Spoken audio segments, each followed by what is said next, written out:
Yuhu guys, welcome back to METW channel dan sekarang kita ada di zona Kamis Misteri hihihihi. Tahun 2024. Kehidupan manusia semakin maju dan berkembang seiring dengan bertambahnya tahun. Banyak hal yang terjadi dan berubah. Banyak orang yang sekarang ini mulai memikirkan untuk berinvestasi ataupun menanam saham di beberapa perusahaan atau usaha yang sedang maju dan berkembang. Mereka memikirkan cara untuk menghasilkan uang sekaligus memutarnya agar terus berkembang. Namun uniknya, di saat sebagian orang di dunia ini tengah sibuk memikirkan untuk berinvestasi, masih ada orang-orang yang percaya jika memelihara babi ngepet, tuyul dan sebagainya dapat menjadikan mereka kaya.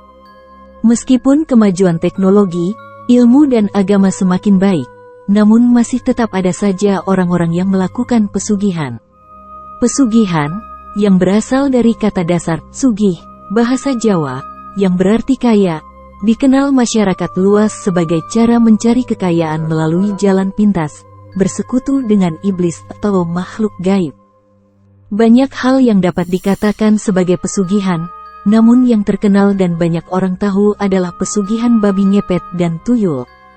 Mungkin bagi sebagian orang yang berpikiran modern akan susah menerima hal ini, karena jika di logika bagaimana mungkin seekor babi dapat membuat orang kaya.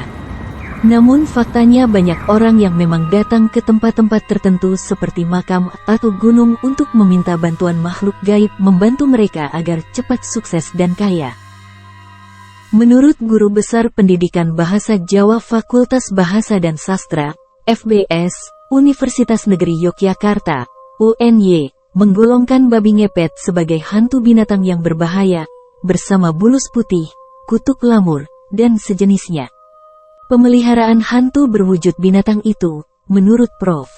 Suwardi Endraswara, dimaksudkan untuk pesugihan, di mana orang yang memelihara babi ngepet tersebut akan kaya secara instan tanpa perlu bekerja keras.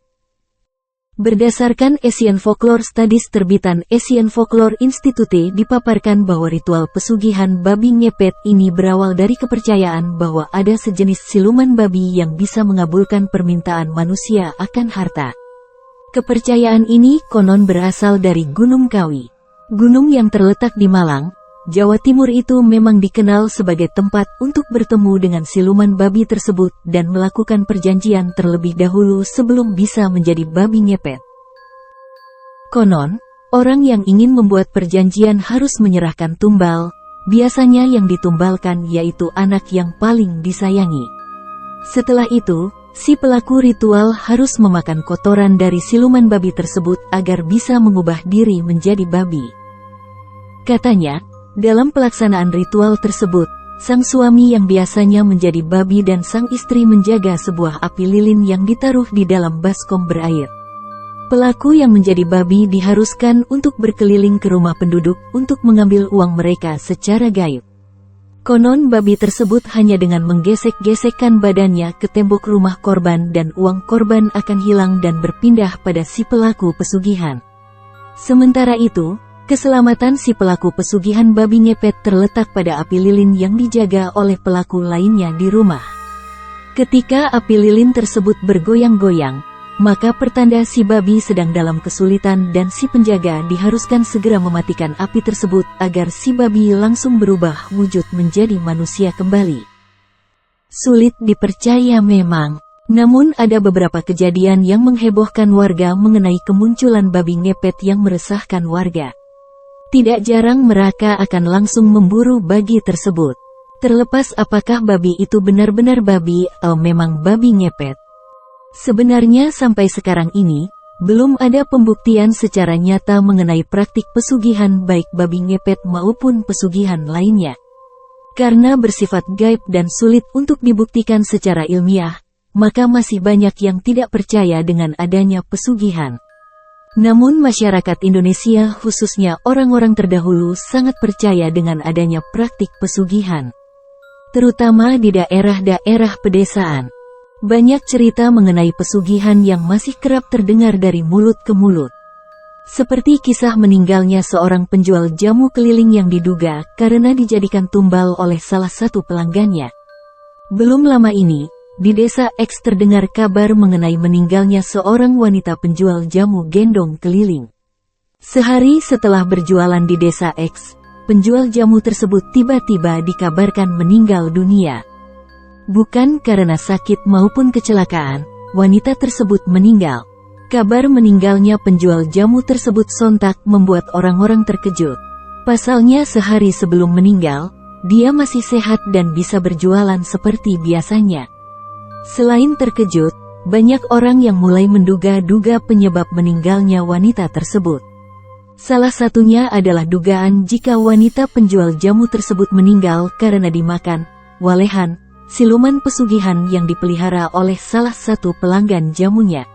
Dugaan itu diperkuat dengan cerita salah satu rekan jualan jamunya yang mengatakan jika si penjual jamu yang meninggal itu sempat menerima uang kembalian dari seorang pelanggannya. Rekan penjual jamu itu mengatakan jika si penjual jamu yang meninggal itu bercerita padanya jika dia, penjual jamu yang meninggal, mengatakan kalau Ibu X tidak mau menerima uang kembalian darinya dan memintanya mengambil uang itu. Sementara orang yang memberi kembalian itu dikenal di desa X sebagai orang yang memiliki pesugihan. Warga percaya jika orang itu kaya karena memelihara walehan atau pesugihan yang warga yakini berbentuk seperti ular besar. Entah itu fakta atau bukan, hanya dia dan Tuhan yang tahu. Terlepas dari benar atau tidaknya praktik pesugihan itu, hendaknya kita memikirkan konsekuensi yang akan kita terima jika melakukan hal-hal yang menyimpang seperti itu. Karena bisa jadi itu hanya akan menjadi bumerang untuk pelaku pesugihan suatu hari nanti yang akan disesali. Karena setiap tindakan yang kita lakukan apalagi menyekutukan Tuhan, pasti akan ada akibat buruknya. Oke guys, bagaimana menurut kalian? Apakah kalian percaya dengan praktik pesugihan atau tidak? Lalu bagaimana tanggapan kalian mengenai orang-orang yang rela bersekutu dengan jin untuk mendapatkan kekayaan? Cukup sekian Kamis Misteri hari ini. Thanks sudah menonton Kamis Misteri dan sampai ketemu di Kamis Misteri berikutnya.